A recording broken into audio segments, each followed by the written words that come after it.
Think. So we're recording, everyone. Okay. So please, everyone, I just want to say stick around because we're going to have elections later in the meeting, and then we'll just hold off on approving the minutes from last month's meeting until later. Well, we'll just vote on both of those at the same time, so we can get started with our speakers. We are pretty much on time doing that. Do we want to introduce ourselves? Yeah, first we'll go around. You're right. That's right. So we'll go around and introduce ourselves here in Borough Hall. I am Rhonda Kaiser, and I'm chair of the Brooklyn SWAB. I'm Jenna Harvey, and I'm on the board of Sure We Can. I'm Mary Ellen Sullivan, Brooklyn SWAB member. Matt Savello, chair of the Nat SWAB. Tobias Walls of No Garbage Left Behind Act, Inc. I'm Patrick Ledger against No Garbage Left Behind Act, Inc. I'm Lacey Talbert. I'm the legislative director for the Brooklyn Borough. And I'm Beth Slepian, hiding in the corner. I'm vice chair of the Brooklyn SWAB. So hello, everyone, and welcome. We have 18 people here. And I guess, yeah, we'll get started with our presentation for our speakers. We have Sure We Can speaking. As we know, Sure We Can is, I think it's New York State's only bottle and can nonprofit bottle and can redemption center in the whole state. So here we go. Take it away. That's right. So Chris is actually going to start us off. Okay. So over to you, Chris, and then I'll take it. Okay, awesome. Well, Jen and Christine, do we want to briefly introduce ourselves before we get going? Yeah. Great. Sure. Okay. So I'm Chris Hartman. I'm a board member of Sure We Can, and also a public health professor in my other life. Oh, Jenna, go ahead. So I'm Jenna Harvey. I'm a board member of Sure We Can, and I also work for a called WeGo, which is a long acronym, Women in Informal Employment Globalizing and Organizing. It's an organization that supports collectives of informal workers, including recyclers, street vendors, domestic workers, all over the world. Yeah, so over to you, Christine. Great, I'm Christine Hagel. I am also on the board of Sure We Can, currently in the Buenos Aires airport, having just come from the first elective Congress of the International Alliance of Waste Pickers. And I'm really happy to be here tonight. Thank you. Oh, awesome. Next slide, please. Thank you so much. So the three of us are going to be co-presenting a couple of different things, but the meat of the presentation is about a study that we conducted last year. And so we'll get into that in just a moment, but really it's the first time that a survey has been done across New York City about canners or informal recyclers, folks that pick up cans and bottles to earn their livelihood. So we're going to go through a couple of different things today. We'll talk about the existing regulatory framework within which canners exist in New York City specifically, but definitely throughout New York State as well. We're going to then share some of the findings from the study, and then we are going to talk about how, kind of like next steps, what the study findings mean for canners in New York City. And throughout this, we'll be handing off the presentation first to Jenna and then to Christine to wrap it up for us. And then we should have plenty of time for questions and answers. And also we really want to hear your experiences, your thoughts. Just give us everything. Next slide, please. Thank you. So we are, I suspect that this isn't new for a lot of folks, but just in case it is, we are kind of grounding ourselves in our study under this idea of what is called extended producer responsibility, or EPR. Feel free to read the quote there on your own, but really the heart of EPR is to reduce the amount of waste associated with buying products. And so what we have found in the literature and in conversations with producers, with folks that are responsible for collecting waste, is that oftentimes informal recyclers, and unique to New York City are canners, is that they're left out of the conversation. They aren't included. They're never thought of. And so we really want to hone in on that social aspect of extended producer responsibility and ask, what does all this mean for canners? What role do they play currently? What role might they play in the future? And so that's kind of, again, how we're framing this. Next slide, please.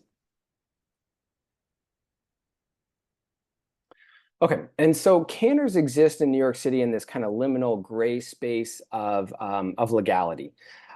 We have the New York State Bottle Bill. It's been around since the early 1980s. It has largely not changed in the last 40 years, which is really, really remarkable. And so we're also here today to talk about expanding the Bottle Bill. We'll get into that later on in the presentation. And thinking about what that might mean for canners, or again, people who collect cans and bottles to earn their livelihood, or a lot of times to supplement their income. So a lot of cans and bottles, beverage containers in New York City and across New York State are worth 5 cents. You pay that deposit when you purchase it, and then when you return the empty beverage container, you should get a 5-cent refund. What most folks don't understand or maybe don't know is that there's also a 3.5-cent handling fee that is paid to redemption centers for processing and for, collecting and then processing and then turning over those cans and bottles to the distributors that in the first place distributed it to the bodega, the supermarket, et cetera. It's been really helpful for reducing recycling rates, for reducing litter as well. And in 2020, New York State said that 5.5 billion with a B glass, aluminum, and plastic beverage containers were recycled, which is great. But we also could do a lot more. So that's the Bottle Bill. Canners and canners and formal recyclers in New York City, across New York State, are picking up those cans and bottles for that 5 cents. In New York City specifically, where we focus our attention, DSNY has specific rules that folks should not touch garbage, should not touch recyclables once it is put outside, okay, once it leaves somebody's residential unit. And so in that regard, canners exist, the work that they do is illegal. Now, we've heard specifically from DSNY officials and also from the company that works with DSNY, has a contract with them to collect the recyclables, that they're not going to go after the quote unquote grandmas, right, who are picking up cans and bottles, earning that 5 cents. They're more interested in going after the folks who are using some kind of a motor vehicle to collect large amounts of recyclables. But still, the law says, and official regulation is that canners could be prosecuted for their work. Next slide, please. Oh, and by the way, Sims has it's written into the contract with DSNY that they are required to receive a certain percentage of aluminum, glass, and plastic. And so if that is not, if they do not receive that in the garbage that they collect, then they have a right to get more money from New York City. Okay, so with this kind of very brief, rushed understanding of canners, we put together this study. There was a group several years ago that said that there were somewhere between 4,000 and 8,000 informal recyclers or canners across New York City. We have no idea how they got that number, and nothing more was said. It was kind of a byline, or a tangent in a study that was put together. And so we really wanted to know, well, what's going on with canners? What kind of what are their socioeconomic characteristics? What are their working conditions? And we focus specifically on English and Spanish speaking recyclers. We had several bilingual members of the research team. We also asked in the study, how does the existing regulatory framework enable or disable the pursuit of livelihoods of canning in New York City? And what can we learn from them about how to create a more supportive and specifically inclusive regulatory framework so that we can move the city forward and also at the same time support canners in their work. And I think I'm going to hand it off, or sorry, one more slide, please. Great, thank you. So hats off to Jenna. She's going to take the reins after this slide. She was the study coordinator, and Christine and I worked with her. We also had a team of research assistants, and we were able to survey 257 individuals across 38 different sites. And in fact, we went to all 5 boroughs, including Staten Island. We did this from mid-April until mid-August of last year, and this is the busiest season for canning, so it was easier to find canners out and about. And then again, surveys were conducted in English and Spanish. So go ahead and take it away, Jenna. Next slide, please. Okay, great. Thanks, Chris. So now to take you a bit inside of the results, what we found. So first, we wanted to really create a demographic economic profile of the canners that we were speaking to. And so what we found was that there's actually a pretty equal gender split. So our sample ended up being 52.5% men, 47.5% women. The average was 54 years old, and actually 20% of canners we surveyed were over 65. So it's a disproportionately elderly or the older community. In terms of race and ethnicity, 47% of the sample is Black or African American, and 51% Hispanic, Latino, or Spanish. And the language tracks pretty closely to that. So half and half Spanish speakers, half English speakers. 64% of canners we spoke to were born outside of the United States. So when we put this up against sort of the demographic profile for New Yorkers, we find that canners disproportionately from racial or ethnic minorities, disproportionately older adults, and disproportionately migrants, so born outside the United States. Next slide. Oh, and just real quick, just back real quick. We did try to match our sample very closely to the distribution by borough. So for example, 37% of our sample was from Brooklyn. I think it's like 36% of New Yorkers are from Brooklyn. So we tried to really kind of replicate, a breakdown by borough as it is with the population. So next slide. In terms of housing, I think often we hear public officials speak about canners that as an unhoused community, but actually we found that only 14% of the folks we talked to were unhoused. Most were housed, and of those, most were renters. So 53% renting. And then there was another 21% in temporary housing, 10% in public housing, and 9% subletting. Only 7% of the community owns their own homes. So what you see there is a lot of housing precarity. Although folks are mostly housed, a lot of housing precarity. So next, in terms of time worked and earnings, this was, I thought, a really significant finding that this is a very experienced population. So the average time spent canning was 11 years. And we talked to some folks who'd been canning since the very, very beginning of the bottle bill in the 80s. And so, when thinking of our advocacy, a really important point, because this is a community that's super familiar with the ins and outs of the redemption center and what it means to collect and redeem. And so, yeah. Canners worked an average of 4.68 days a week, 5 hours a day. So you can think of that sort of as akin to a part-time job, but really that's an average. So what we saw was two kind of distinct groups of people who were doing this all the time. And then people who were doing it very part-time, after their job ended at 5 type thing. So when you take the average of those two groups, you get the equivalent of sort of a part-time job. Average weekly earnings for $119 per week. But again, you have those two kind of distinct groups. And so the average was impacted by high outliers. Median, which is much closer to kind of a reasonable measure for this, is median earnings were $75 per week. So that means that when you do the math, we see that canners are effectively earning $5 an hour. The minimum wage in New York City is $15 an hour. All of us here living in New York know that $5 an hour is just, it's not livable. People are really depending on canning in a lot of different ways that I'll get into, but 35%, so over a third of the people we talked to actually dependents who were in some way counting on their earnings from canning, maybe in supplement to another source of earnings, but in some way dependent on them. So next slide. Source locations for materials. we found that canners source materials from a wide range of both residential and commercial. But the most common source that was cited from 80% of canners was that they get their cans from streets and sidewalks. So that's a really important point in terms of highlighting the service that they provide and actually keeping our streets clean, right?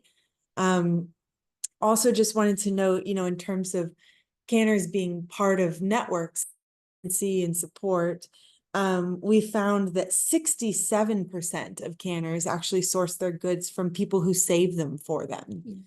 Yeah, so that was really important. We talked to a lot of people who said, that neighbor, that bodega owner, they've got my back, they keep materials for me. So really a lot of folks are really into the community that way. Then while we're talking about the environment, this work also has very low carbon footprint, right? 87% of canners reported conducting their collection on foot. We did talk to some folks in cars, but that was much less common. Next slide. So canners are, you could all probably guess, very vulnerable to different types of risks at work, health risks being a main source. So 55% reported facing health risks at work, and of those, contamination, meaning germs from collection, that was the biggest health risk that was mentioned. But they face safety risks as well, and 41% reported having their goods confiscated or stolen in the 12 months prior. Just in our qualitative interviews with folks, we heard about since the nighttime, the collection has moved back to later in the evening, which was a move from the city in part in response to the rat issue. We heard a lot of women saying that they feel more insecure now, having to collect at night. So these are things, decisions that the city makes without kind of fully understanding the impacts on people's working lives. Exploitation is also a risk. Super common, but 10% of canners reported having been paid less than 5 cents at one point for their materials. So, redemption centers or other buyers, I think this tends to be more common with mobile buyers, just stiffing people. So to kind of understand the economic profile, we really wanted to ask about work. Do folks have other types of work? Do they want other kinds of work? What's motivating everyone with canning? And so what we found, again, was pretty much two groups here. So you've got folks who have their source of income from work and who are doing this on the side. And then you have 47.5% of the sample who actually has no other way of working to earn money other than canning. Canning is their only source of income through work. And of those, more than half, 57%, would be doing work other than canning. So that tells us that people who are shut out of the labor market, shut out of other jobs, are turning to canning for livelihood purposes. And why are they shut out? So the main barrier to obtaining other sources of work was physical and mental health related. Telling us about having been injured on the job and they can't get back to work. Mental health challenges that make it really difficult for them to hold down a 9 to 5. Lots of different, physical or mental health related barriers that were keeping folks out of more formal. And then lack of ID was another, that was 20%. We did speak to a lot of new immigrants, especially with kind of we did this study sort of at the beginning of the wave of new migration to New York City. So yeah, those are the most common alternate employment. Next slide. So expenditure can tell you a lot about kind of the meaning of canning in somebody's life. What are they spending most of their money on? And unfortunately, another kind of stigma around canning that we've heard is that people are doing this to buy cigarettes or to buy alcohol. But really, people are spending this money on food. So 69% of the people we talked to are spending we asked them about, what do you spend most of these earnings on? And for most people, that was food. Second most common category was basic needs like housing, transportation. And again, this question of being linked in to network dependency really came up here. So we talked to a lot of people who are sending money home, to their kids, to their relatives in other countries in the form of remittances. And then even some New Yorkers who were saying, I'm saving this for my grandkids. I have this little fund here for family member. So yeah, we really saw that reflected throughout the study of how integrated canners are into networks of dependency, community, and family. Next slide. So for me personally, this was one of the biggest surprises of the report. Not that people were living with health issues, 34%, but rather about the health and social benefits that people get from this work. So when we asked people, what do you most like about canning? The main answer was the health and social benefits that it brings me. So this included things like making social connections, getting exercise, keeping busy physically and mentally. We had some really beautiful conversations with folks who told us about, issues that they had with anxiety and depression and the ways that they had used canning in kind of their recovery and in managing some of that. Especially for elderly people, we heard a lot about, I'm living with my adult children and I feel really dependent on them and I need a source of independence and dignity and purpose, and canning really gives me that. Or I'm living alone and I feel isolated and I like to go out and connect with the people who are in my community. So 58% is our sort of quantitative data point on this, but we also did interviews with people and we heard their stories about this, which were really powerful and compelling.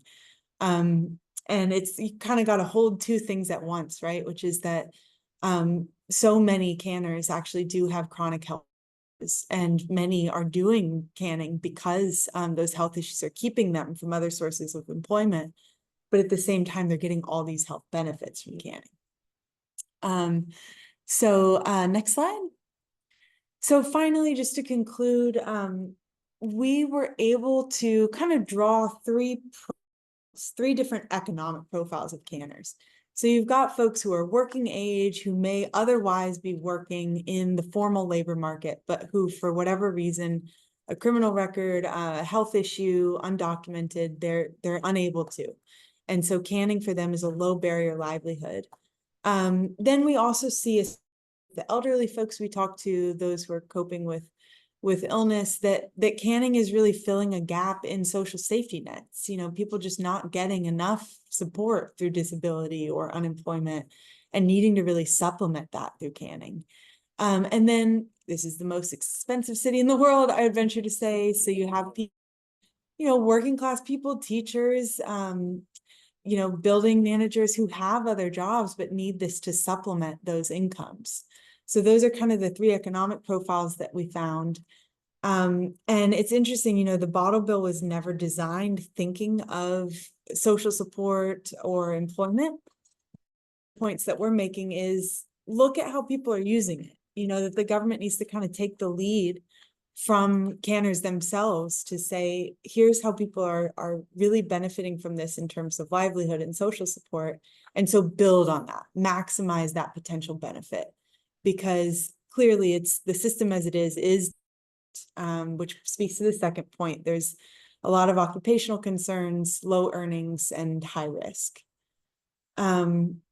So next slide, I think I will pass it. So that's it for the findings, and I'll pass it over to Christine. Thank you, Jenna.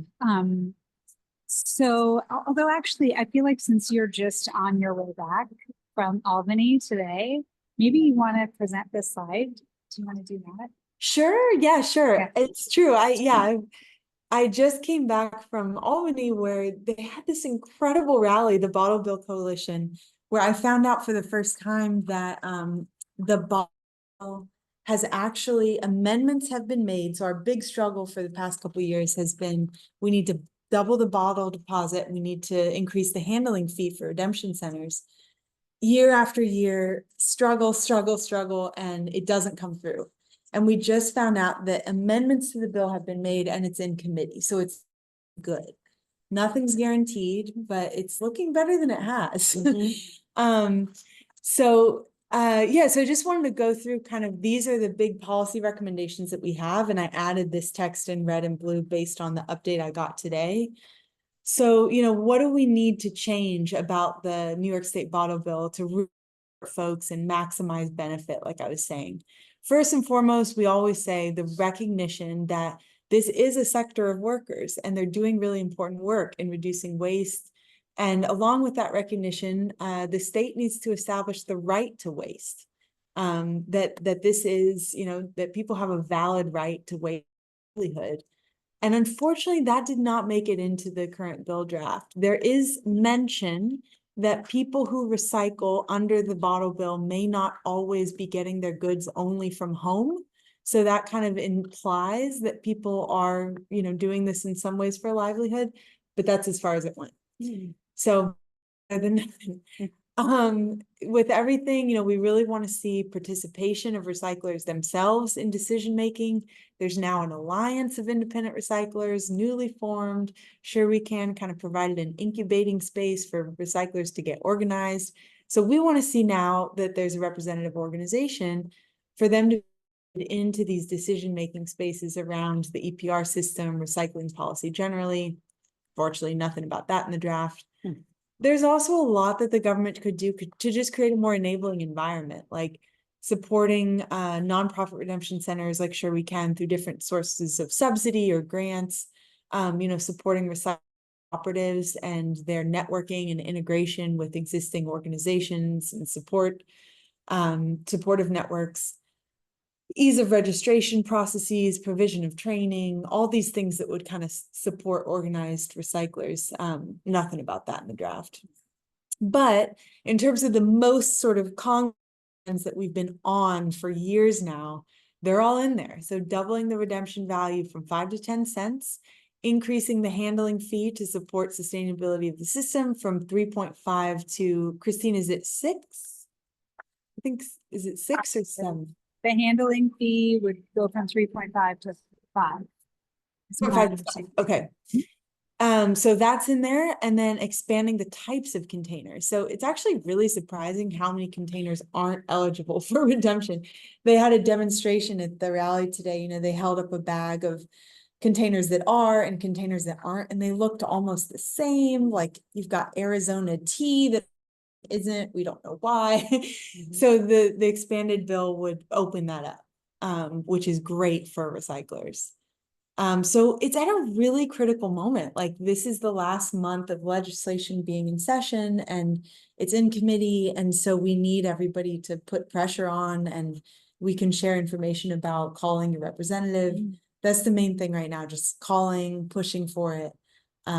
So this will make a huge material difference. Like we argue in the report, nothing can substitute, you know, structural changes that are needed to support people who are in this situation, who are dealing with a safety net, who are dealing with barriers to decent work.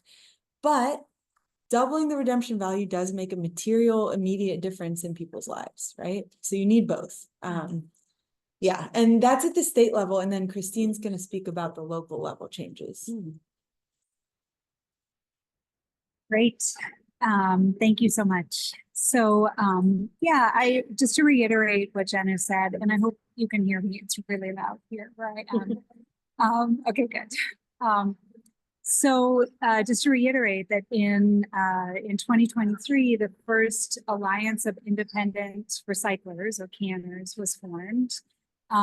They prepared a constitution, which was ratified, and they elected an executive council. So now we have in place a president, vice president, and treasurer, or I'm sorry, president, treasurer, and secretary.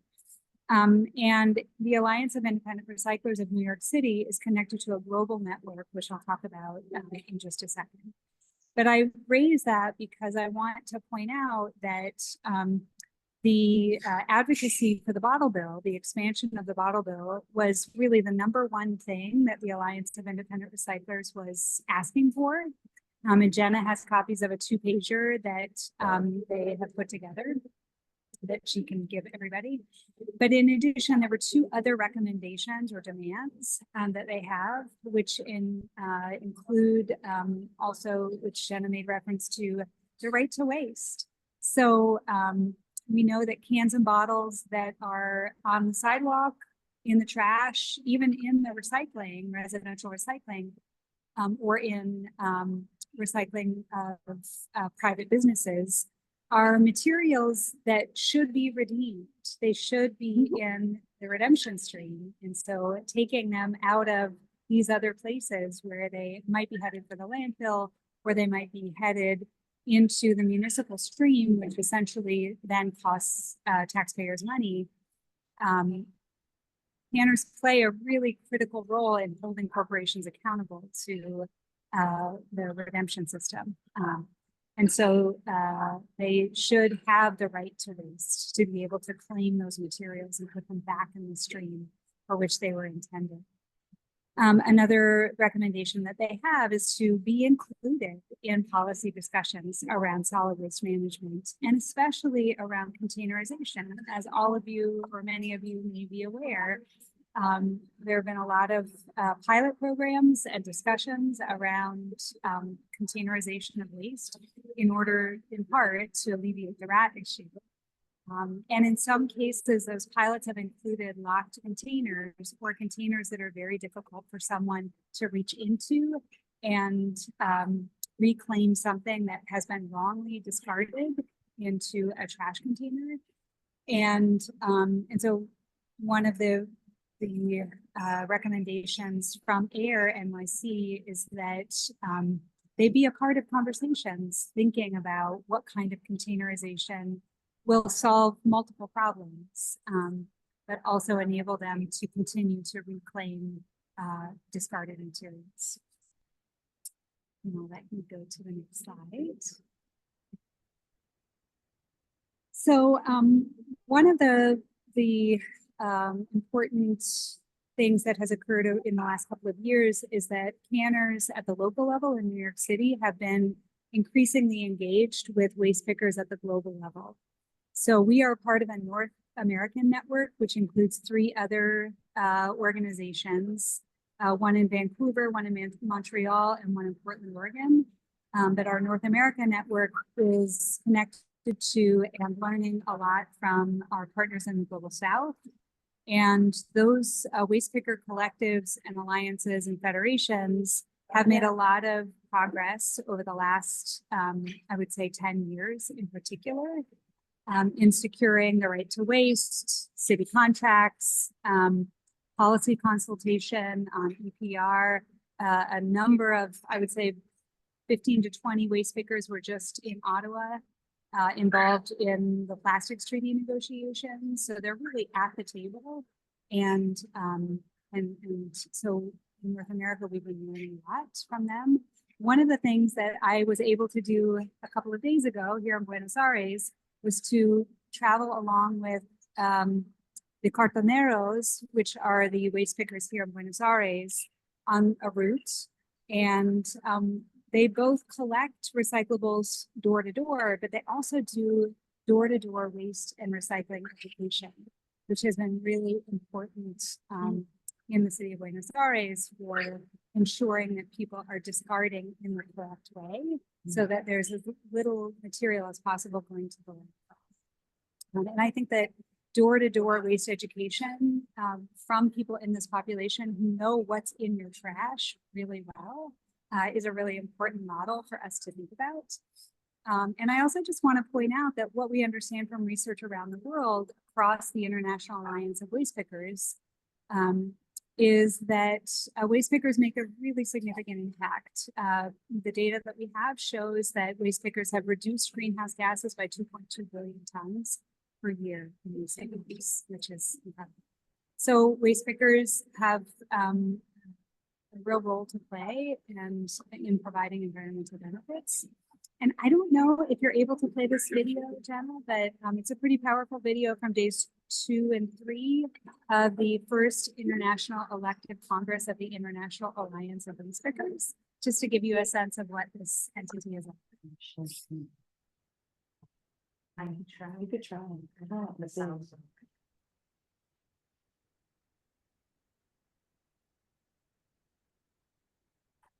Oh, yeah, thanks. Can you hear the sound, Christine? Oh, good. Oh, no.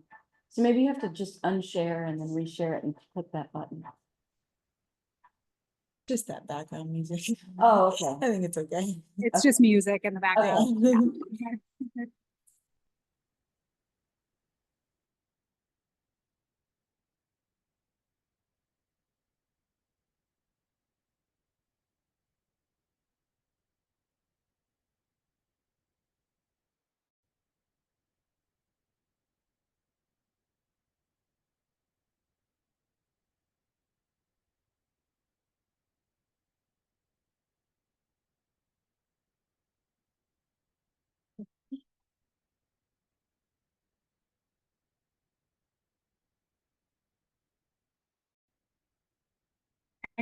Can also drop the links into the chat for the website for the International Congress. So if you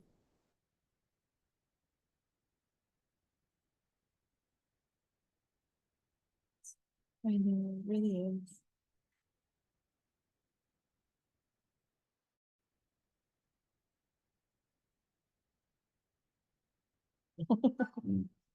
Great.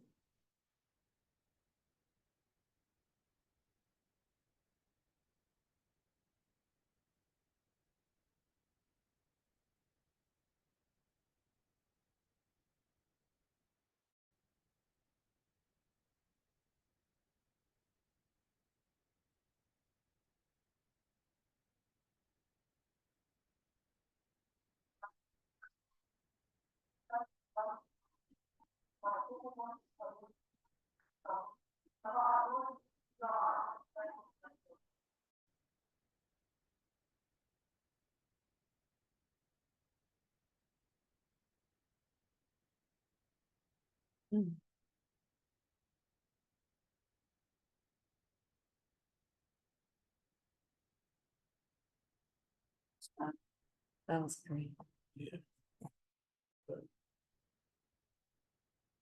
What's that? I'm back. Sorry, I disappeared for a second there. So yeah, maybe we can go to the next slide.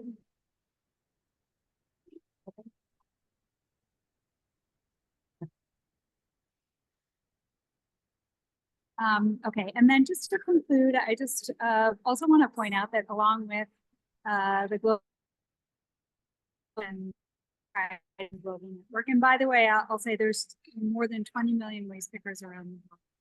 About 500,000 of them are currently organized within the International Alliance of Waste Pickers.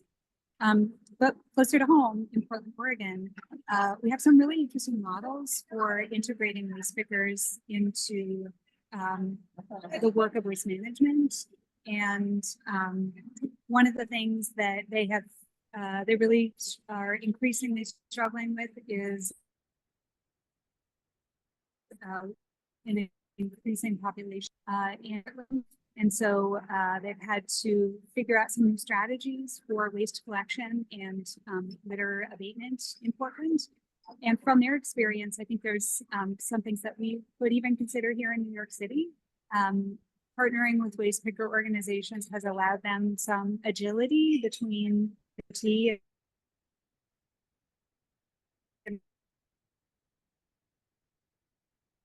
between She got some. and Oh, no. Maybe she turns her video off. Christine, maybe if you turn your video off, because we're losing your audio. she was We lost you after agility between in order to. I know. maybe she was Um, okay. She's back. So I can end there and Jenna. Oh, you did. You're actually back, Christine. Take over. Hey, you're back. We lost you after agility. And there's between. one more slide. Oh, okay.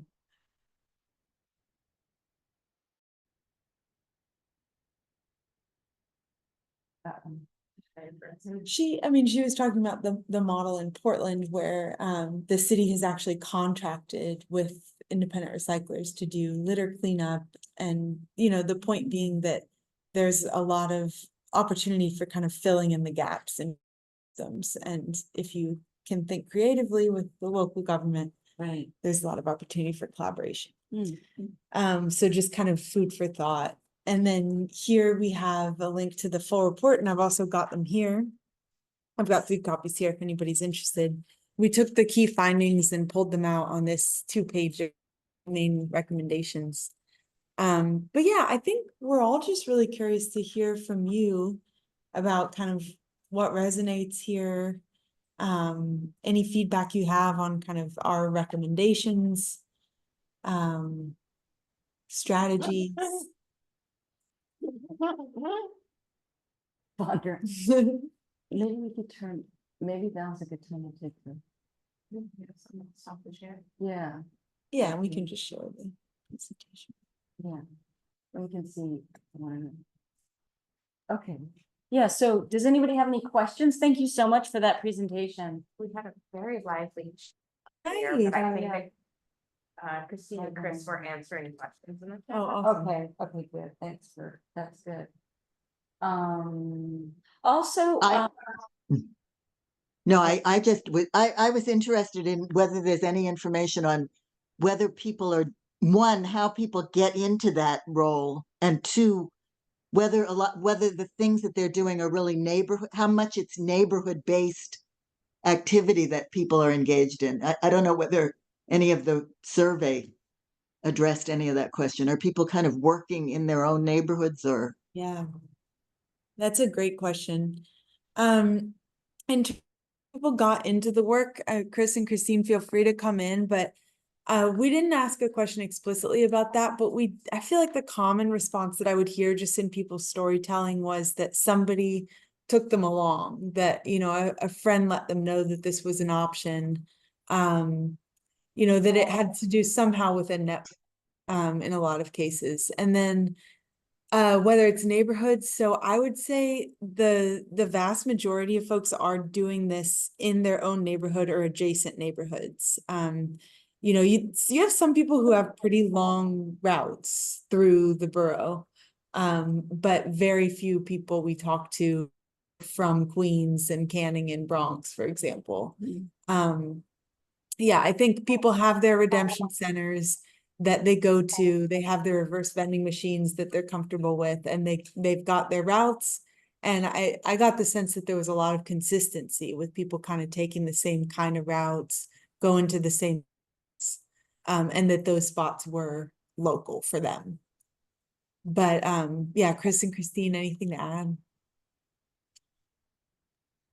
Jenna, what you said was great. And I would just add that people get into it because they're just looking to earn some extra money. We heard, some people say, I do this to buy my shampoo. I do this to buy, toilet paper. I do this to buy food. And so they're just looking for a little, couple extra bucks, usually like a week or a month. And so they see this as something easy to do. And also, again, the social benefits, social and health benefits, they really emphasized. It helps them get outside and connect with others.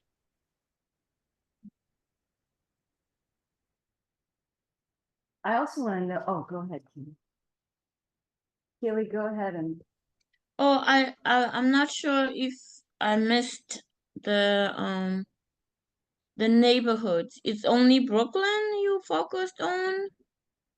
We really wanted to make this a cross New York City study. So we actually did go to all 5 boroughs, including Staten Island, which was not easy. And so we did do all 5 boroughs. We spent most of our time in Brooklyn and Queens because those are the 2 biggest boroughs. And we surveyed the proportion of each borough that matches to that proportion of the New York City population. So, for example, we only surveyed a handful of people in Staten Island because Staten Island only makes up a small portion of the New York City population. But we did go to all 5. No, the reason why I'm asking is because on the Lower East Side, it's sort of like a lot of Orientals, like different, I mean, elderlies, both men and women, and I didn't see on the demographics. So I was just wondering if you are aware, like they even have like groups where they will meet up in certain locations. They have a truck, and it's sort of like a nice operation that it's very organized. So, I mean, I can share the neighborhood another time so that, maybe they can be included to support their work. Maybe they're not aware that there's a structure in place to help if they need help. Yeah, absolutely. It was a limitation of the study that we could only do it in English and Spanish. And so we missed Okay. we missed the Chinese speaking community. We did try, but it was difficult because a lot of people in that community are elderly and speak regional dialects. And so linguistically it was tough to make some contacts with organizations in the Lower East Side. Because you're right, just doing field visits, walking around there, you see that it's mostly elderly folks, mostly Asian. And there's understandably a lot of distrust as well. And so we tried to sort of get in through community organizations, didn't have a whole lot of luck. So if any have contacts, in that community, it's a community we'd really like to do outreach with. Okay, thank you. Good work. Thank you. I have a question. Oh, yeah. When we met with sanitation about this a long time ago, they raised two concerns. One was the one that Dylan pointed out in the chat about their contracts with Sims at the time. As Kendall pointed out, no longer Sims. And also their diversion rate. And the fact that, at least at the time, the redemption centers weren't reporting their throughput. So it wasn't getting tracked as diversion in the city's numbers. And I'm just wondering if there's been any updates to that or conversation around it to like address a couple of those things, because I think with sanitation. Yeah, absolutely. Christine or Chris, I feel like Christine, you two are more familiar with me than me with the diversion rate stuff.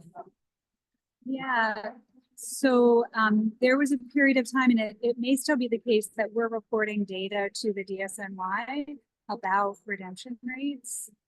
And the DSNY may be asking for that data from other redemption centers. I'm not sure, but we're more than happy to give that data. We redeem about 12 million cans in bottles a year at Sure We Can, and we want the DSNY to know that. Yeah, so it's not at all something that we want it to be hidden. In my understanding, there's no mechanism right now for that reporting. There's no real communication. Yeah. So. No, it was just a relationship that developed, and we were able to begin reporting that. We're hoping that maybe we can start that connection.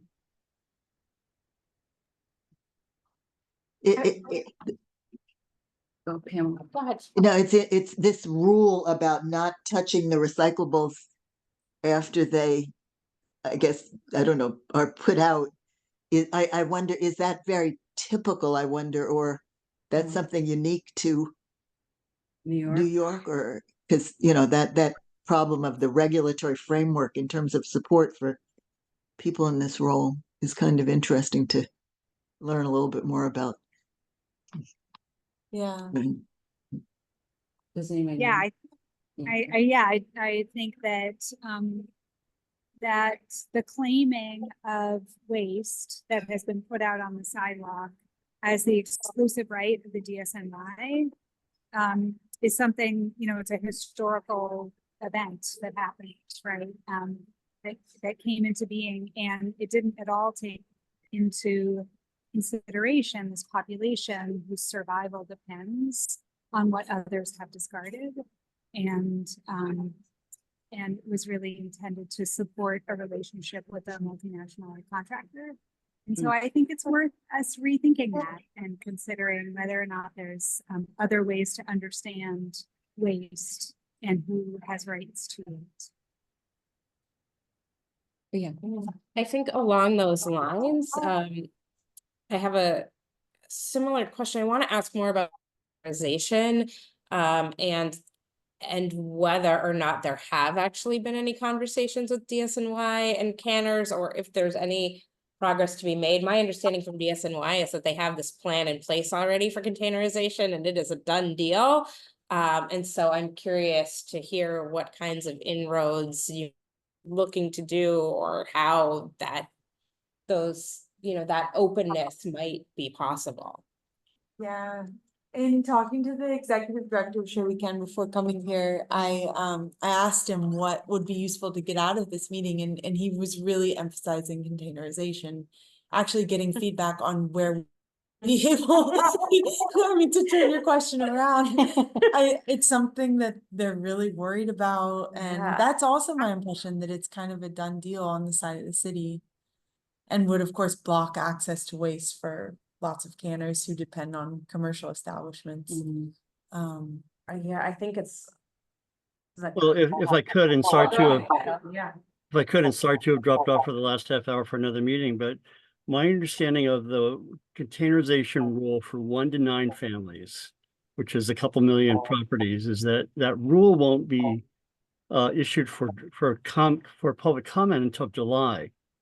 So that itself is not a done deal.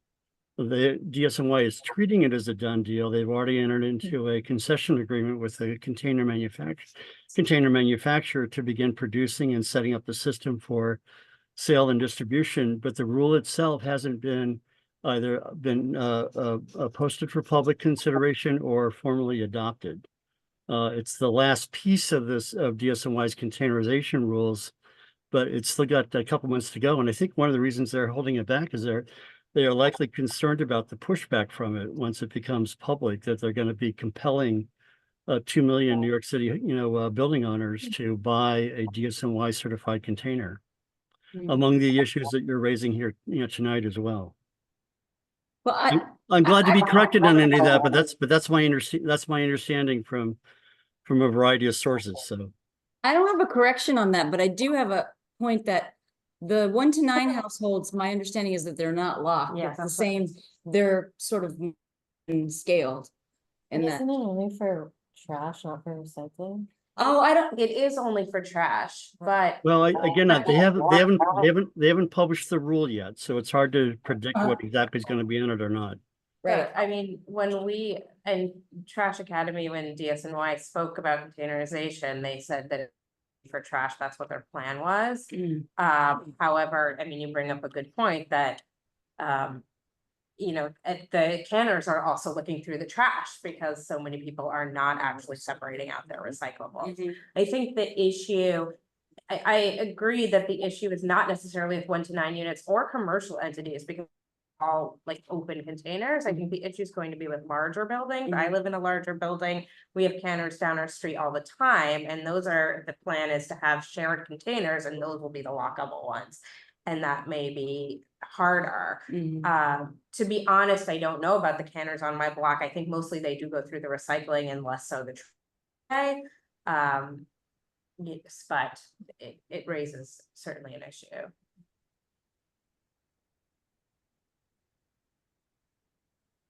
anything else?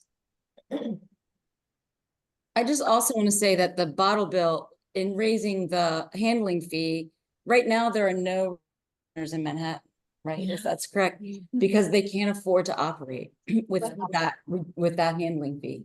And the main reason that Sure We Can operate is because Sure We Can is a nonprofit and receives income, generates money other ways to help And we support were their able to buy operations. a lot. Right, and able to buy a lot, which is good news.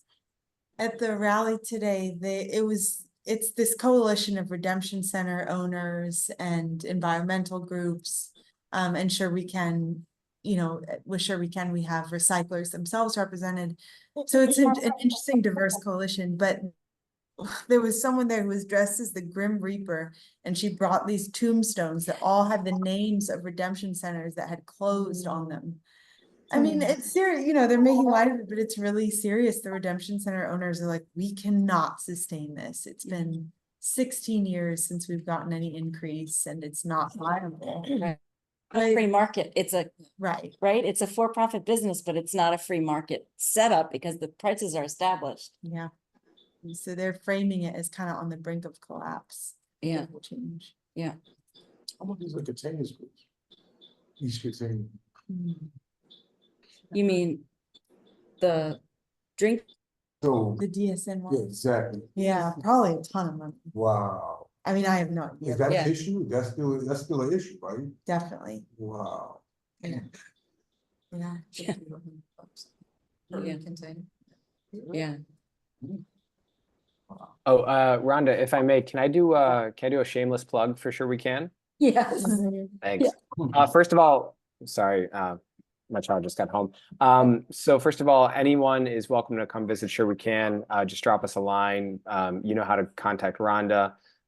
We'd love to host any and all of you. And then also on Friday, May 10th, Sure We Can is going to have a big concert.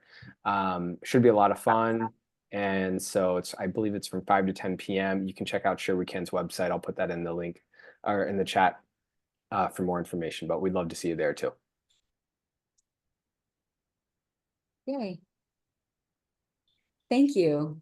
Thank you guys so much for everything, for your really insightful study. And I think it goes along with last month's speaker, where no sacrifice zones in research either. I think they're not extractive in their research. Yeah. So thanks that we're walking the walk, or we're choosing speakers who are. So thank you very much.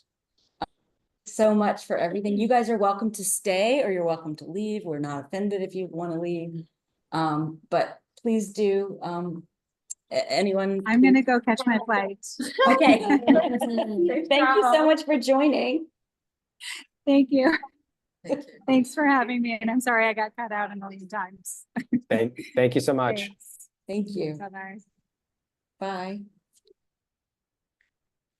Bye. Okay, thanks a lot, everybody. So, Lacey, would you like to do your update? Sure, I think I can be really quick. We obviously have our eye on the sanitation hearing, which is coming up, I believe, on the 20th. We're not planning to submit testimony. I don't know if you all saw, I think you did, because I've been getting a lot of emails that they changed the way they're doing the public input. So there is going to be public testimony on the executive budget hearings. That's the first time I've seen them do that. So I think that's good. More input is good. So, encourage everybody to go out for that. I don't think we're planning to do that. We instead, for the executive budget, usually just write a pretty detailed letter to the speaker about the borough president's priorities. It will not have community composting in it, among some other waste related things, implementation of commercial waste zones, as you all have heard me talk about a lot. So working on that this month. And the other thing is, I just saw today that sanitation put out rules about the reporting requirements for commercial waste zone awardees. I'm actually still kind of making my way through it. Kendall probably read it already. If you have anything you want to say, but we're gonna look at that, and there's gonna be a hearing on that on 10th. And I think there may be some a little bit of reporting that comes out on some of the stuff that's in here. That's really all I have, I think, today. Excellent. Lacey, my only comment on the reporting rules is that it far exceeds what DSNY itself is compelled to report. Interesting. Okay, Okay, so shall we move on to coalition updates? Save our compost? I can do a quick update, Sherry, if you want. Oh, yeah. Um. In case folks aren't aware, they, in the city budget process, we are currently at the stage where the mayor has issued his executive budget. And that does not include community composting, even though the city council's response to the preliminary budget did. So as Lacey mentioned, on May 20th is the next, is the hearing for sanitation, and parks is also that day. So we're working towards that and to be a rally, although right now I think it's early. I don't know, I'll get confirmation because I thought we weren't gonna do it before 10 a.m. because we want to have press there. So I don't know exactly what the time is yet. And then there's also a there's a press conference next month at the Arsenal at Parks in Central Park. I don't have full details on this. It's just there's been a lot of things going on in the background. We've been doing weekly phone banking every Tuesday at noon to just keep up the pressure. And there's also a that I think Councilmember Abreu is working on to gather support again. So that's the quick. I know other folks are on those calls, so you guys jump in if there's anything else, but it's been a whirlwind of things. So I think this meeting this week is Wednesday. And so we'll see what our next steps are. Okay. That's it. Thanks a lot. Reusables? Uli? Are you? Yeah, the next meeting is tomorrow, so I don't have an update for that one. Okay. In the last month the meeting came before, so I had already given an update then. Okay, all right, thank you. No problem. So executive committee, maybe we should first approve the minutes. Does anybody want to move to approve the minutes from April? Thank you very much, Debbie, for taking those notes. You're welcome. Anybody move? Oh, I'll move to approve the minutes. Thank you. Does anybody second? Basile, thank you. And Dylan. I wanted to make a note about the minutes. Just in recent months, I've been screenshotting and including slides when people have slides because I just don't trust myself or them to like send it to us and then I'm gonna open it, weeks after. So that's what I've been doing to try to like really capture, it's really nice when they do have slides. So you can see like the original data they present. Okay, thank you. Thanks for doing that. And we also have the slides, which I shared in the notes. Okay. So all of passing the minutes, approving the minutes from last month.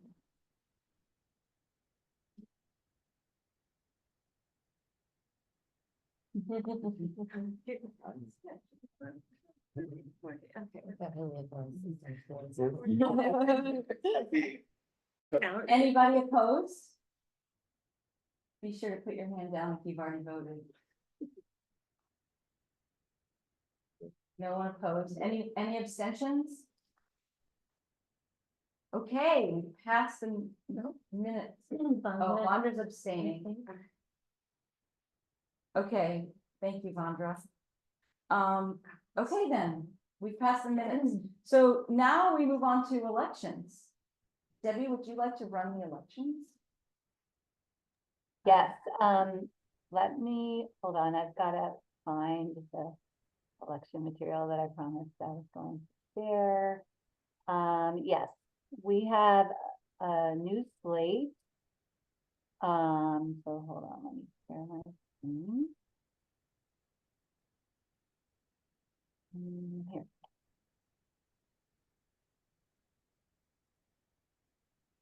Okay, so let's go through this very quickly. My cat is standing in the way of me reading the slides. Okay, so for chair, we have Rhonda Kaiser. For vice chair, Beth Slepian. For secretary, Mary Ellen Sullivan. And for sergeant at arms, Michael Reiser. And everyone can serve a 2-year term. So my 2 years ended this term. So Mary Ellen stepped in to replace you and to take the role of secretary. So this is the last call if anyone else wants to nominate themselves for any of these offices. You can nominate yourself or nominate another. And if I don't hear anyone type up, then I'm going to assume that the slate is going to stay as is. And just to go back to the slate, it's been wonderful working with everyone.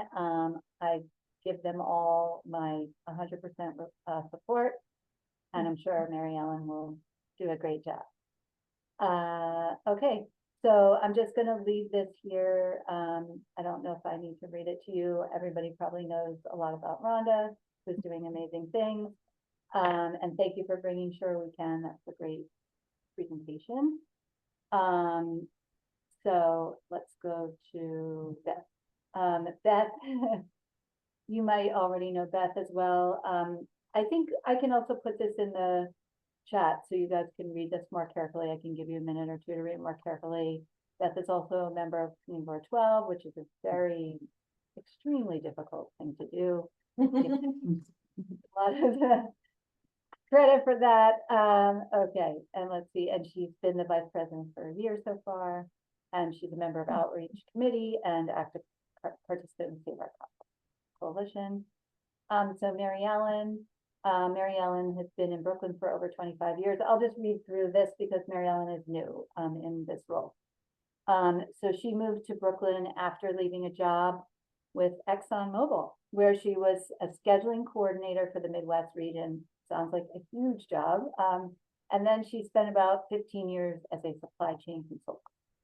So she said, fully fed up with life on the road, she joined the nonprofit Empower to run a tech volunteer program. And then she jumped to the Computer Science Foundation of NYC to help make Computer Science for All, I believe that stands for, a reality.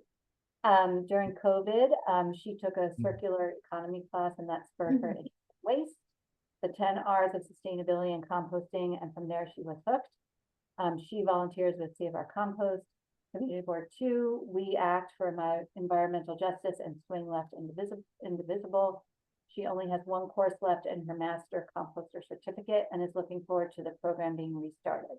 So she has come full circle and is regularly attending and helping the Brooklyn SWAB Outreach and Events Committee. So that's Mary Ellen. And then Michael, Michael is our current Sergeant at Arms.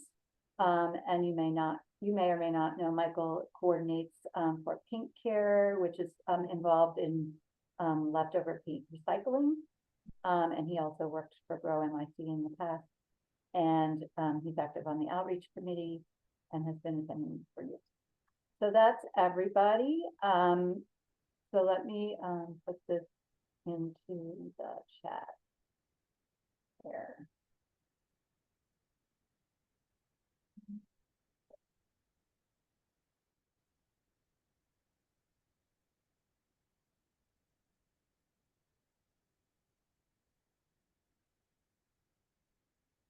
All right, let me stop sharing.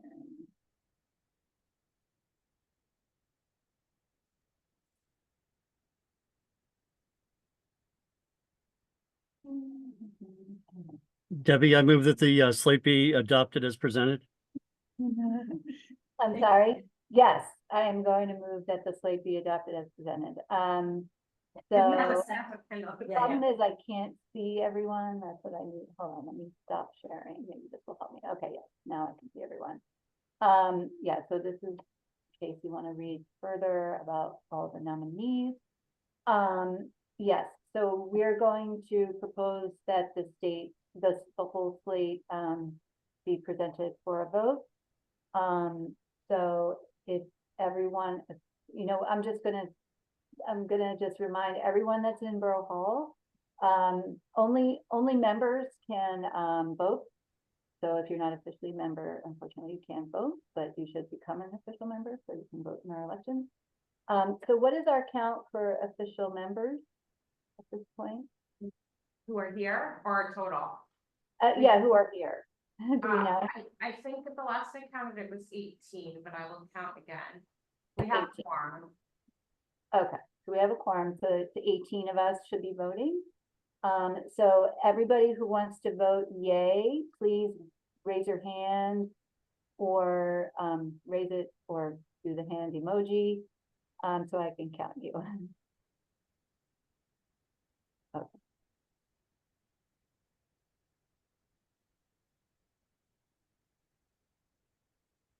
All right, let me count the people in Borough Hall. 18, okay. So I did count 18 of us already. Did anybody want to say nay? Everybody can put down your hand. Was there any nay that I missed?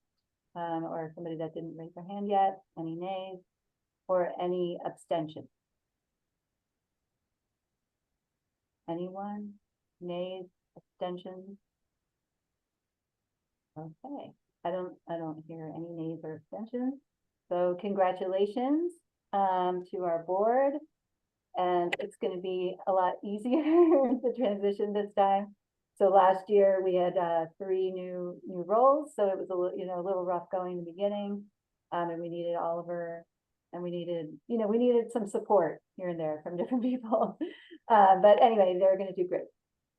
So congratulations. Well, I want to thank you, Debbie, for running the elections, but I also want to thank you for your 2 years of taking great notes and just your great contributions on the executive board. And we're looking forward to your continued membership in the SWAB. Thank you so much.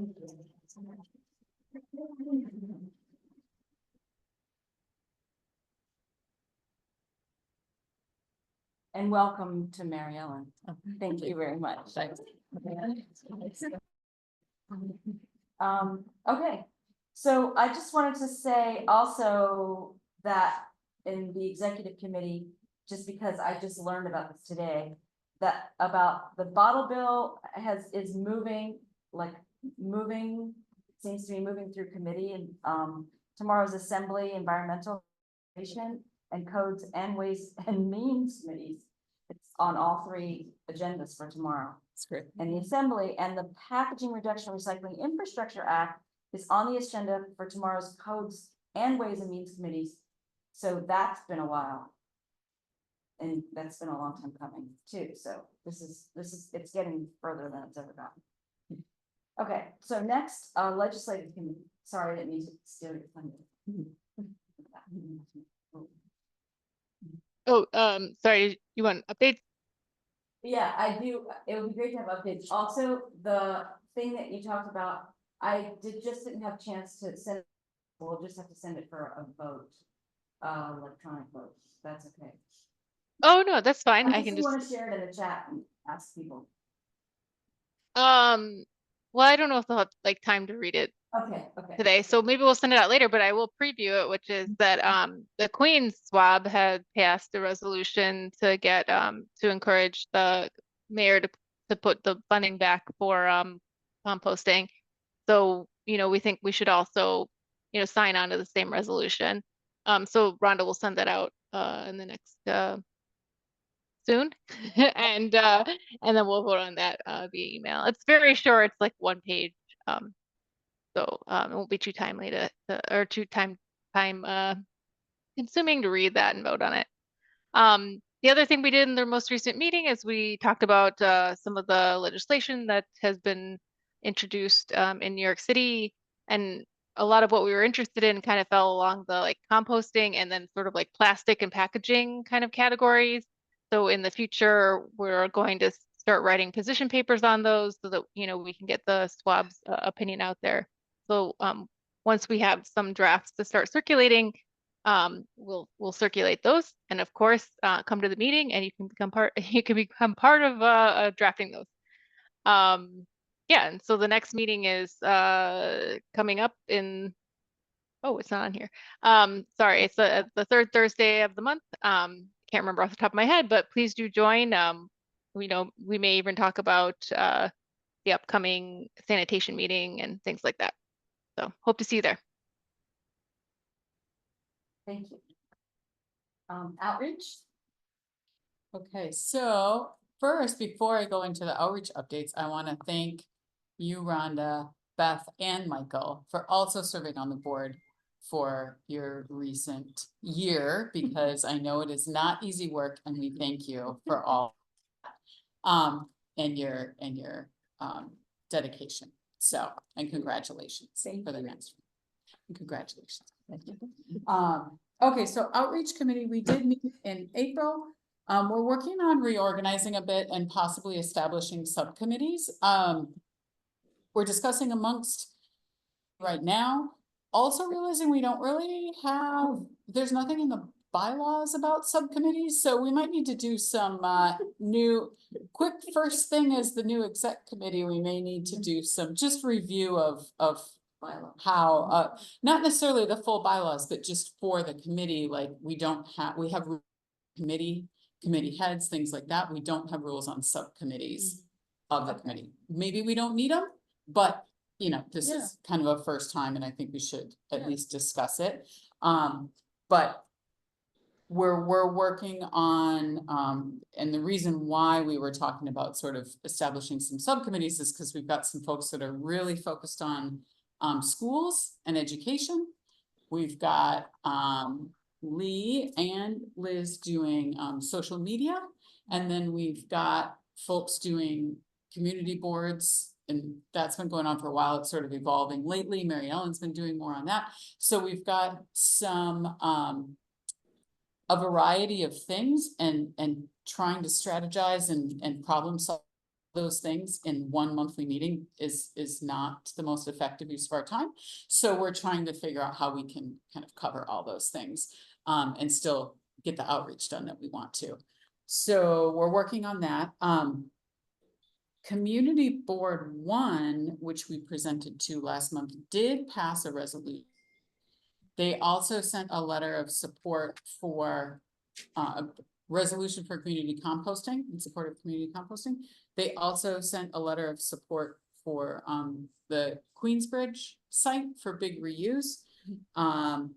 So that's going. CB2, we don't have letters from them. Folks went to the last meeting, so there's some good progress for that. So thanks to Mary Ellen and Betty. I think you were both there at the last the Health, Environment, and Social Services Committee. Yes. Which is where sanitation falls in. So so there's ongoing work with the community there. And our next meeting is next Tuesday, the 14th at 6:30 p.m. So that is also on the SWAB website calendar if anyone wants to join, but you can also email me or, you know, chat with me if you want to know. I will say, I know Lee's not on screen, but a couple of fun facts that Lee shared on our social media outreach. I just wanted to share because it's some good numbers. But one thing to look at, so mid-April, over the last 90 days, we reached 1,100 people with our, I think that was mostly Instagram. Yeah. Oh, there's Lee. I was like, you just moved. Hey. And so I was just reading your stats from the notes, Lee. 464 people with reels that don't follow us, almost 6,000 impressions, which was down from the previous 90 days. And then 200 to 300 people are seeing our meeting posts, which is good. But we discussed that we need to get those people to like follow and share and things like that, right? Anything else, Lee? Yeah. And just to say that that was only Instagram and only the past, I forget the time frame, 30, 60 or 90 days. So yeah, the goal is to convert people, as they say, from being viewers into clicking the RSVP buttons, attending our events, signing petitions, all those things we'd love them to be doing. Yeah, so that was good. We hadn't had that sharing. Nice update. To kind of gauge where we're at. Can I So, say something real quick? yeah.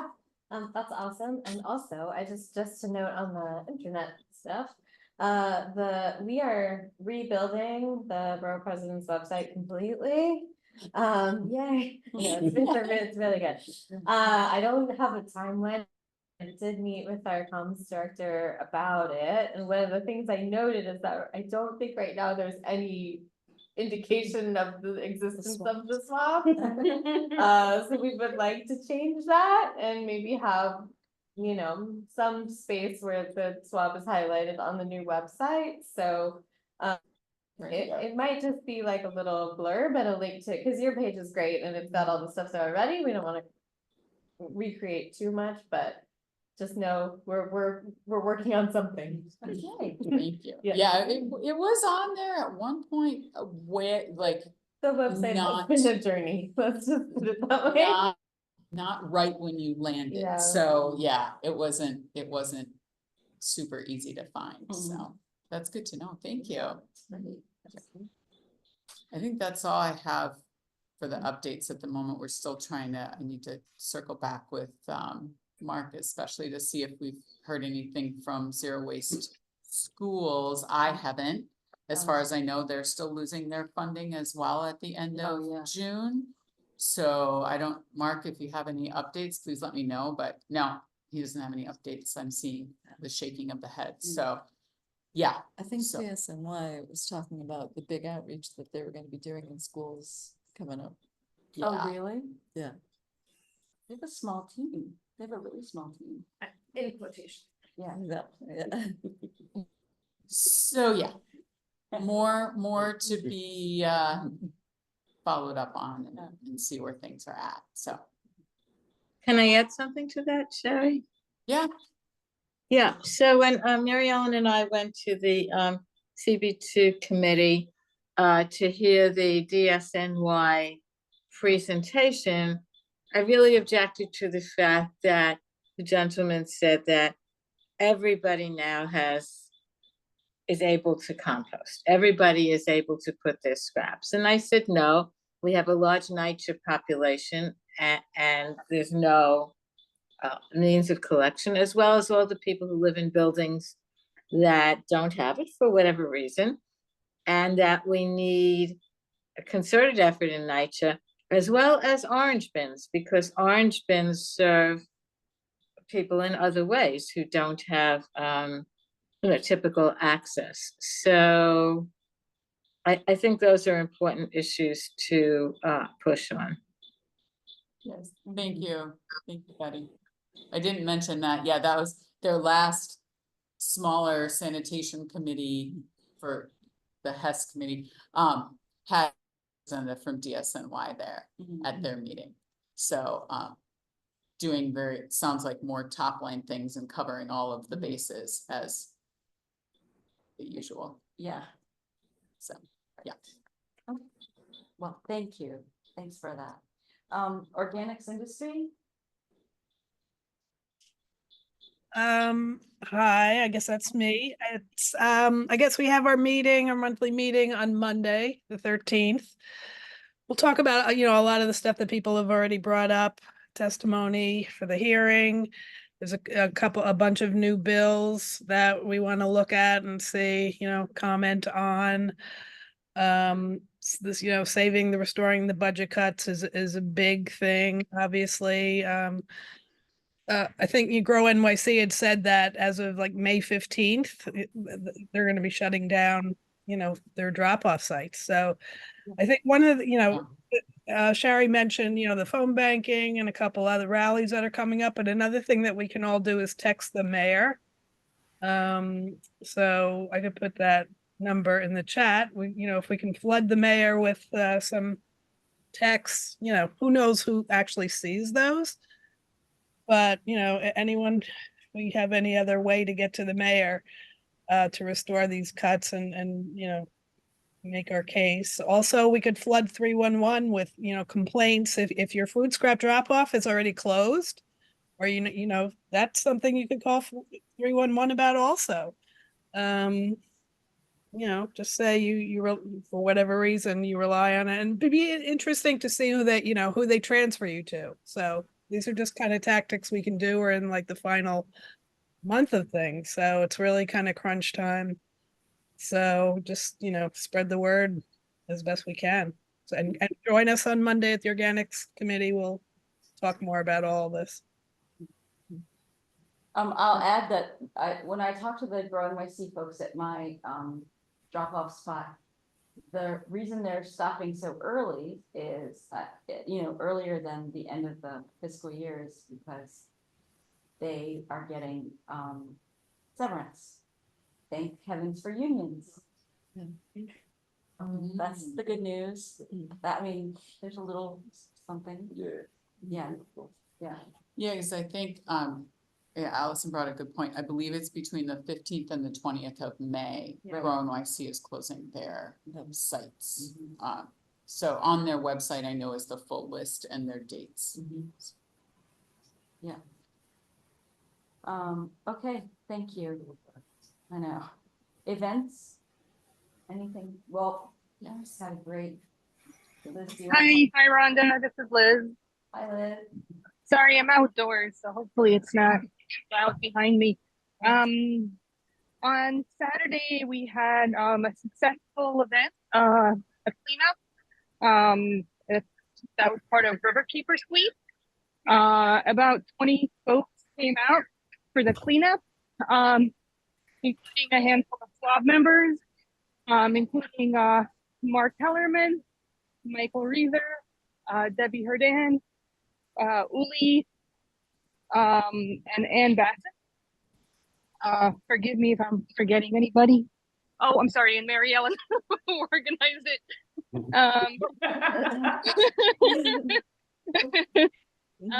Yeah, and a lot of the folks that came out and volunteered actually came through Riverkeeper. So yeah, it was a good we did. I mean, Mary Ellen could provide some of the stats about how much we cleaned up, but yeah, we had an enthusiastic bunch, and we collected a lot of trash bags along the waterfront. Yeah, and it was a great event. Thank you. Thank you so much. And we do have images from the event that we'll share, Lee, for social media. Yeah, we'll be in touch, Lee. Yeah. Yeah. Thanks. What a team. Okay, so NYCHA committee. Susan? Right, their meeting was last Thursday, and the next meeting will be June 6th. It's the first Thursday of every month for the Manhattan SWAB's NYCHA meeting. And one thing, if anyone is interested in touring Balcones, formerly Sims Recycling Center, they've organized a tour on May 15th, which is a Wednesday at 1 o'clock. So, and in addition, they discussed, thank you, Betty, for bringing up the fact that NYCHA people really don't have a good opportunity to compost, because there was discussion about, are they able to, there's some effort, like, are they able to compost in 15 places or 12 places? But obviously it's just a tiny fraction of people that live there that have a good opportunity to compost. And they're continuing to attend some NYCHA events and collect signups to get more residents involved. And they meet with executives from NYCHA on a quarterly basis, which seems to be mainly the NYCHA people just kind of inform them. they don't really discuss, or they don't ask too much the NYCHA committee what they think about things, but they're trying to increase their input. So that's the high points that I recall. So thank you. Thank you so much. Okay, thanks everybody for all of your committee work and keeping this going during the month. I want to move it to open floor and announcements, and I would love for you guys to speak about what you do and what brings you here. We have some visitors here, but can we first have Bella, do you want to first mention the announcement that you wanted to share? I don't know if you're... Okay. Yeah, sure. So I just wanted to, I do a lot with Earth Matter, and they're having a kind of a fundraiser for Adopt a Chick.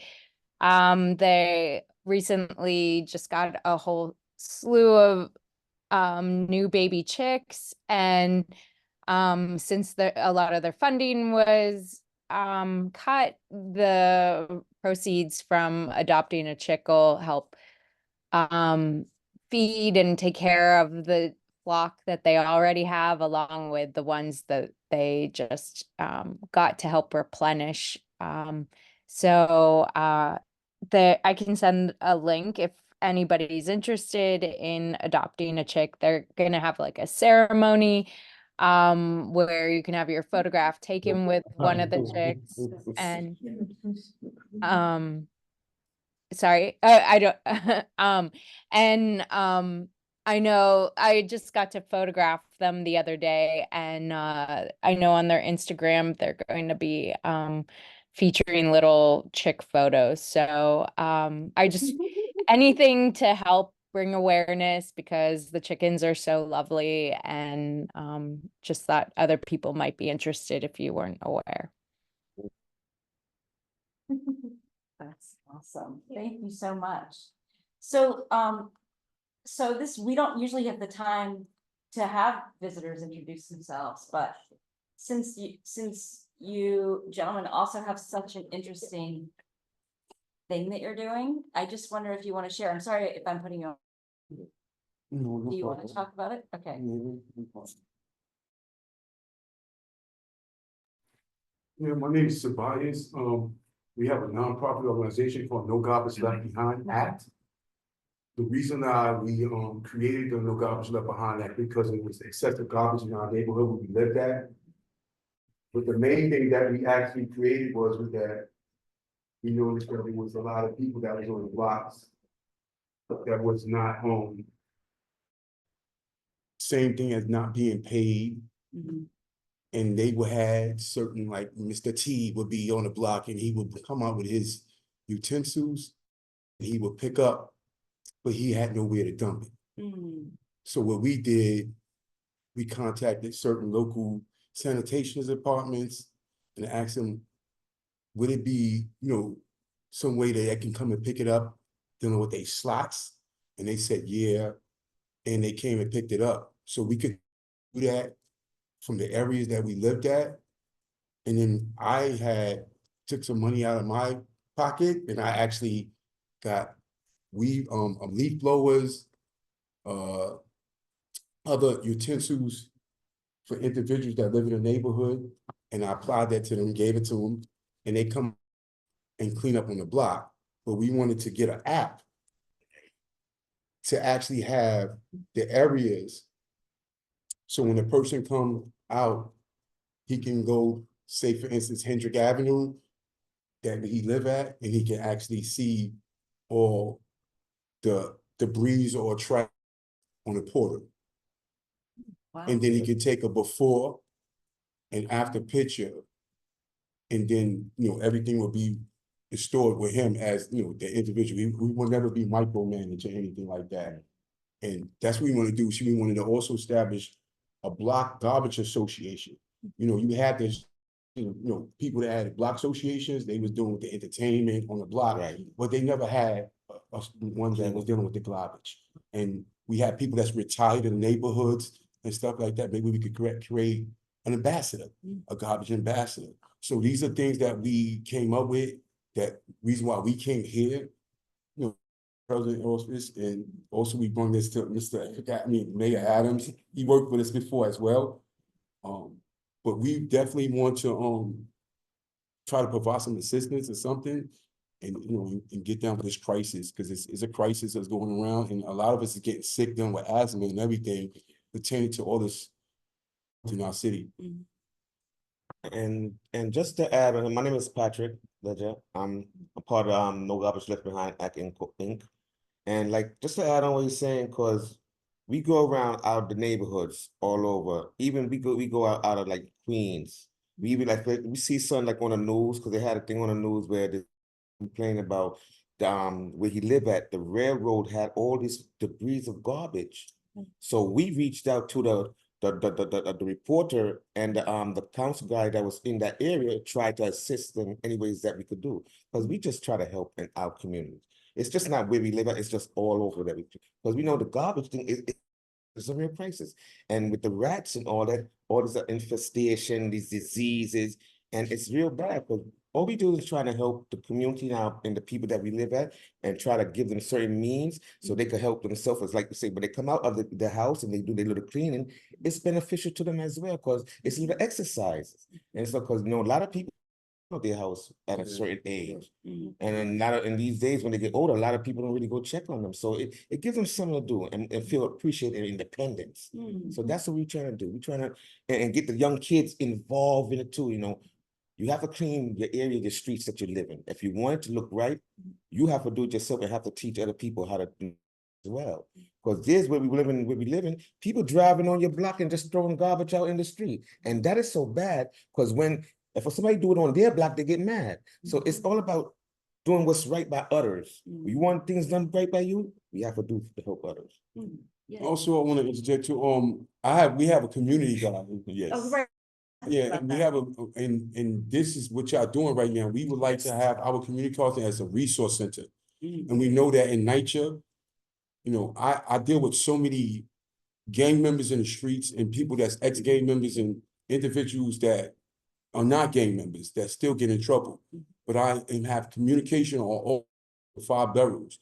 And my garden can be a resource center, because sometimes you have to bring the information to the community. The community is not going to come out and get it. Like we here, some people's not going to come and get this information. And we have to bring it in there. And we would like to have your information be implemented garden, because we know that some of us not leaving. Nobody's not leaving. They go around the corner, they go here, but they're not going nowhere else. A lot of people in New York that live in certain areas don't know nothing about other places in New York City.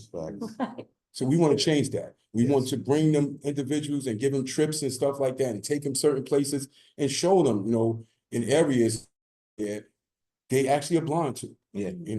So our garden could be a resource, because we know that we cleaned up in all the areas that it was abandoned garbages, and actually using dumping sites. Yeah. So it's a lot of dumping sites up there, and the recycling, like the bottles, we've seen like urine. Yes. And now individuals is going into these abandoned areas, and also HBD parks, abandoned things, and they're going in these dwellings and actually living there. And we had to jump over the gates and clean it out, because we consistently trying to build our neighborhood, beautifying our neighborhood. We want to deal with knowing where we live at and taking care of it. We don't complain. We want to just do it. We throw our gear on and we do it. And we try to get it done as fast as possible. But we definitely want to use our gardens as resources. And if y'all can provide that for us, that would be appropriate. Absolutely. That's great. I love that. I was looking to see if Mark, because he's been working on a document to share about community gardens that are willing to have kids do tours and just, sort of networking folks together. So I don't see him, he must have had to drop off, but we'll reach out to him to, Thank you for that. yeah, we need Absolutely. to connect. What neighborhood did this project start in, actually? In East New York area and Bronzeville. Do you have a contact to put in the chat in case people wanna get in touch with you? Yeah, yes, Oh, did you have an IOB? Did you have a fundraiser? yes, yes, Okay, I had so- a humble, yes, yeah, correct. I found it. So, can you please tell me both of your names? I want to just put that in our notes. Yes, Tobias Walls, And my name is Patrick Ledger. Well, I'm the CEO of the, No Garbage Left Behind Act, and he's one of the directors. We have their info on the sign-in sheet as well. Oh, that's right. You did give us your contact. Yeah. And I have a question, for both of you. Have you worked at all with your city council member or any, of your state legislators? Because what you're doing is such important work. Yes, we did, we worked with Eric, he was in the Brooklyn Borough President Office, he had funded us 2 times. And then unfortunately, he had became mayor and he was busy on that note. Yeah. I'm just being very blunt. Oh, yeah.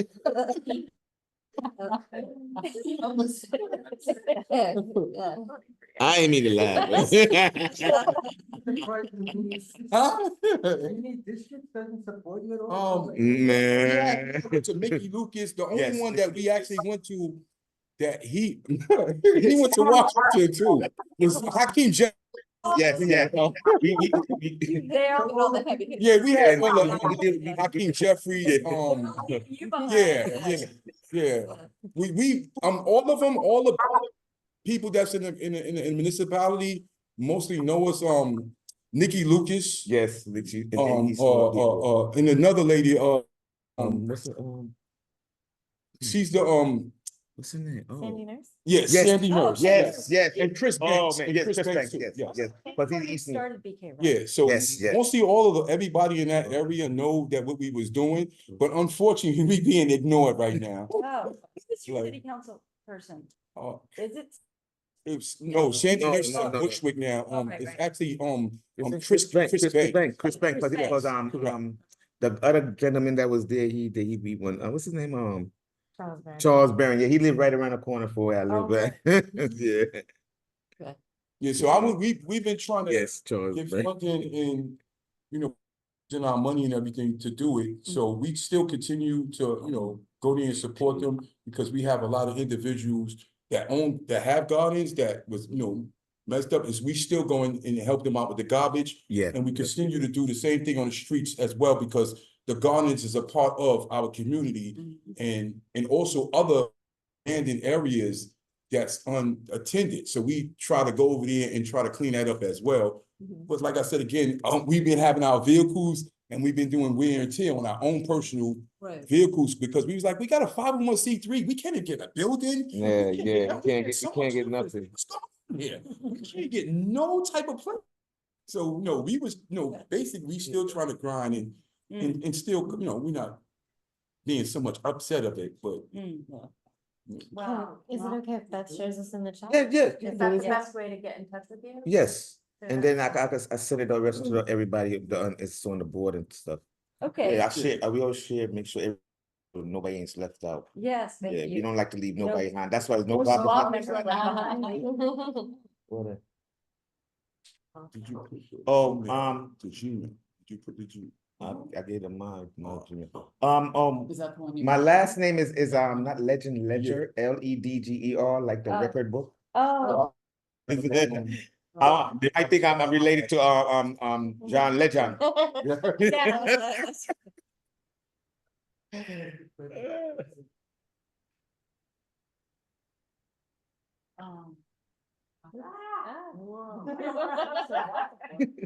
Kelly has a question. Oh, yeah, please, Kelly. Well, I'm so happy you came to this meeting because on the other side in East New York, I'm part of East New York Garden Advocates and we need help. Some of the gardens are in a bad shape and I mean, my committee meets tomorrow at 6 o'clock at 127 Penn Pennsylvania Avenue, the second floor, please, if you can, you're invited, so you can hear some of the concerns, especially illegal dumping, challenges with the garden, garbage, and it's hard. And so if you do this work, maybe you can sort of like come and educate some of the community members and let them get engaged, because it's a lot. I mean, a lot of times our meetings end up being just trying to hear people out, trying to tell them to call 311 and that sort of thing. So I would really appreciate your help. No problem. Thank you. Who is the group that's meeting tomorrow? Yes. Time. Community Board 5, Park Sanitation and Environment Committee. It meets every first Tuesday of the month from 6 to 8. And where are you meeting? In person or on? 127 Pennsylvania Avenue, Pennsylvania? Brooklyn, New York, 11207, second floor.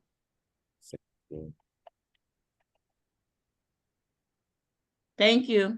Thank you. Thank That was you. amazing. Absolutely. Garbage connection.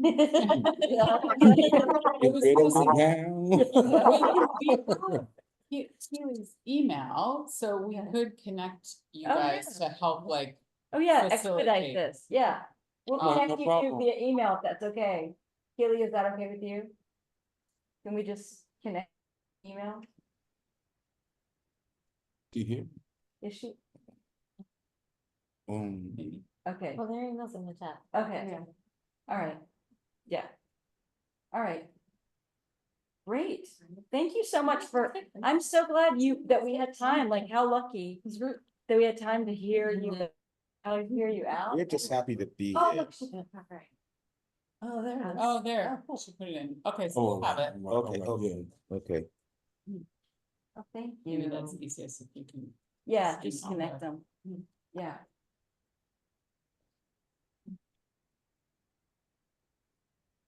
Okay, great. Does anybody have anything else? Top that.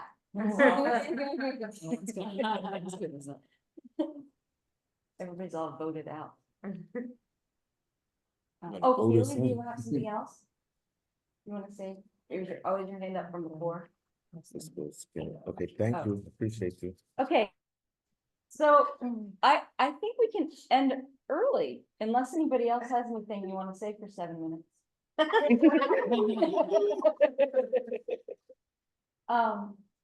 thank you all for coming. This was a great meeting. It was wonderful having everybody again. And we'll see you next month. Welcome, and thanks again, Debbie, for all you did. Thank you, yeah. Great. Thank you. Thank you so Have a much. good Have a good evening. night. Travel Good safe. night. Thank you, you too. Be safe.